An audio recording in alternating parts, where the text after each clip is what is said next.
Okay, these coordinate transformations are often easiest to see through example. Let's consider a P2121221 crystal, and we're building this up of molecules that contain chromophores that are planar, and we're going to map the symmetry relationships of the P21221 crystal to find out what tensor elements are present to the symmetry relationships of the chromophore to find out which ones are present, and then determine the orientational averages connecting the two to describe the nonlinear optical properties of the crystal in the crystal reference frame. So let's consider the P2121221 crystal. First of all, what tensor elements are allowed in a crystal of P2121221 symmetry? The 2,1 refers to 180-degree rotation along with a translation. And the translation is small relative to the wavelength of light. It's on the order of the lattice constant. And so it's really that 180-degree rotation that we care about in terms of the optics. And the 2,1,2,1,2,1 corresponds to a rotation in translation about the x, y, and z coordinates. So in terms of point group operations, we can think of that 2,1 screw dislocation as being a C2 effectively about the x-axis, with a C2 about the y, and a C2 about the z. And those are the three symmetry operations that are present in terms of the optics in a P2121221 crystal. How do these play out? Well, what does the C2x do? That takes x into x. What am I doing? Not negative x. Takes into x into x. So we can think of that C2 operation is going to be 1, 0, 0, 0, negative 1, 0, 0, 0, negative 1, right? If I'm rotating a vector, that's the C2 operation applied to it. And that will take x into x, y into negative y. So we're rotating 180 degrees about the z-axis, and then z goes into negative z. The C2 for y will take x into negative x, y into y, and z into negative z. And then finally, this last one about z will take x into negative x, y into negative y, and z into z. And if you ask yourself, what combinations of three tensor elements, x, y, and z, will result in positive sign for every one of these symmetry operations, it turns out that you can convince yourself quite easily, and we won't go through the details here, that there's only 6. And those are x, y, z, chi, x, z, y, chi, y, x, z, chi, y, z, x, and chi, z, x, y, chi, z, y, x.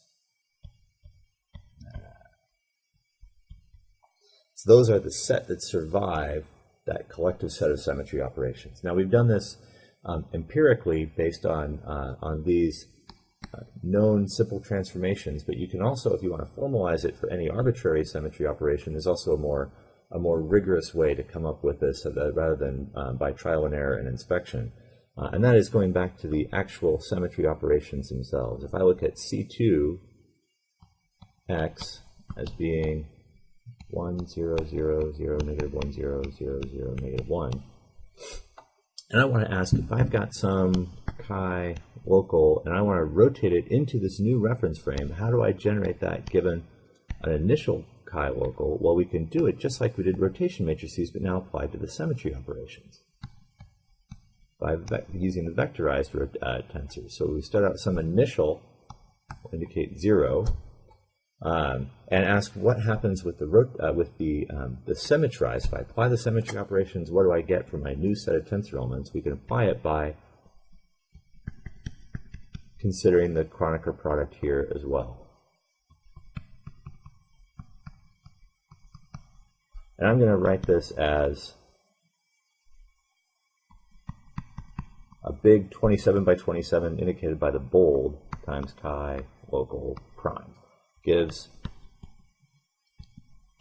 the chi local after applying that symmetry operation. Now we've got all three symmetry operations plus the thing sitting there without doing anything. And so if we apply the full set of symmetry operations and ask what survives that collective combination, it's going to be everything that is unaffected by application of all of these symmetry operations. And so the thing that survives is really going to be given by the summation of all of those. So this is a 27 by 27 identity that just recovers your initial local frame plus the C2x That's another. Now again, the triple Kronecker product is supposed to be represented, is meant to be represented there.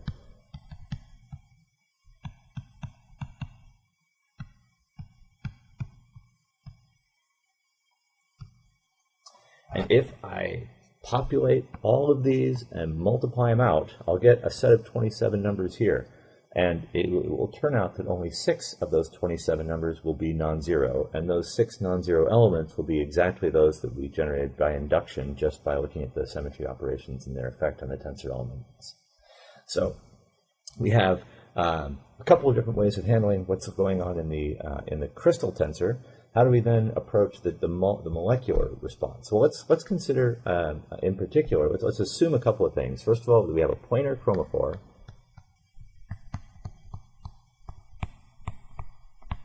And that we have that chromophore is of C2V symmetry, and that the transition, that there's one dominant transition that's giving rise to the nonlinear optical response, and that dominant transition has A1 symmetry. So how do we use this information? Well, we can take advantage of the fact that we know that beta ijk, if we're resonant at the second harmonic,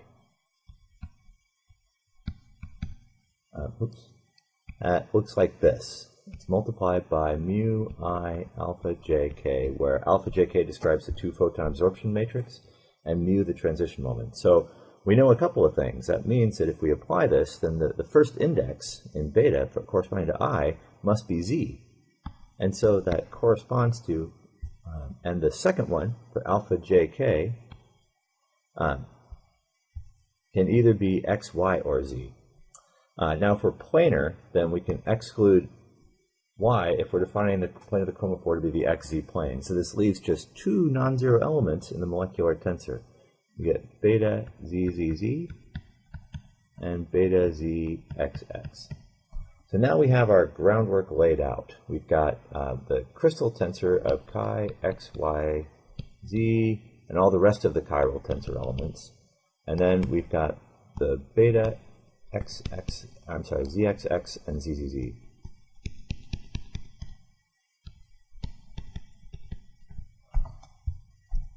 So now let's go ahead and just map. We'll just consider one of these to illustrate the process, but you could duplicate it for all the others, the other 5 tensor elements. We'll just consider x, y, z, and how each of these 2 maps onto that, given the rotation matrix elements given to the right. So if we look at chi, x, y, z, and we'll consider first the zxx contribution. If we look at this, we've got, it'll be x onto z, so that'll be x z prime. I'm sorry, these should all have primes, so we can keep track of the bookkeeping a little bit more easily. So if we look at big X, little z prime, that's going to give us a sine theta cosine phi. So this will be beta zxx.